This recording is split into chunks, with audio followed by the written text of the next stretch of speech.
তার উত্থানটা হচ্ছে তার বাবাকে পিটিয়ে সে এলাকাবাসী তারে ধরে এলাকা ছাড়া করে এখানে এসে কিছুদিন শাহবাগে একটা ফার্মেসিতে কিছু কাজ করত।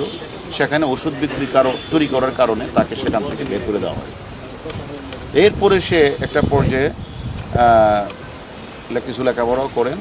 সে মিঠু হালদার নামে একটা নার্স, যে নার্সিং নিজের পেশা নার্স, তাকে বিয়ে করার পরে সে তখন তার স্বপ্নে আসলো সে একটা ওল্ড অ্যান্ড চাইল্ড একটা কেয়ার সেন্টার সে স্থাপন করবে, এরকম একটা সে আসলো। তখন তার ওয়াইফকে নিয়ে সে মিরপুর এলাকায় একটা child and old age care নামে একটা প্রতিষ্ঠান খুলে।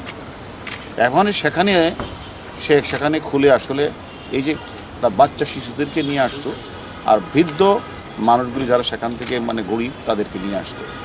এরকমভাবে আপনারাও দেখেছেন বিভিন্ন মিডিয়াতেও, সোশ্যাল মিডিয়াতেও ভাইরাল হয়েছে।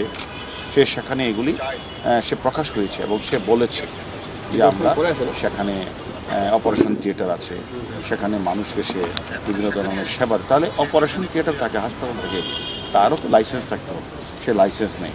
সে বেশিরভাগ কারণে সে রাতে লাশ দাফন করে। তখন তাকে জিজ্ঞাসাবাদ করা হলো যে আপনি রাতে লাশ দাফন করেন কেন? সে বলে যে আসলে না হলে তো মানুষ আমাকে বিভিন্ন প্রশ্ন করে, এটা সে উত্তর দিয়েছে। এবং আশ্রমে বৃদ্ধদের চিকিৎসা দেওয়া হয় না বলে গণমাধ্যমে এসেছে, সেটাও তাকে জিজ্ঞাসা করা হলো যে আপনি যে 30-25 লাখ টাকা খরচ করেন, টাকা পান কোথায়? এবং নিজেই ডেথ সার্টিফিকেট তৈরি করে ডাক্তারের সিল স্বাক্ষর জাল করে সে নিজেই মিডিয়ার কাছে শেয়ার করেছেন। এবং আমরা এটাও জেনেছি যে সে ইতিমধ্যে 900 লাশ দাফন করলেও 835 সালের সব কোনো গরমিল কোনো ডকুমেন্টসে দেখাতে পারে না।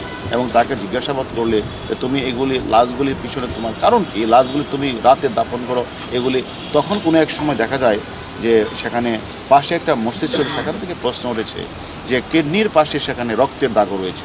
তাহলে তার বিরুদ্ধে অজস্র অভিযোগ, যে অভিযোগগুলি আমরা তাকে জিজ্ঞাসাবাদ করব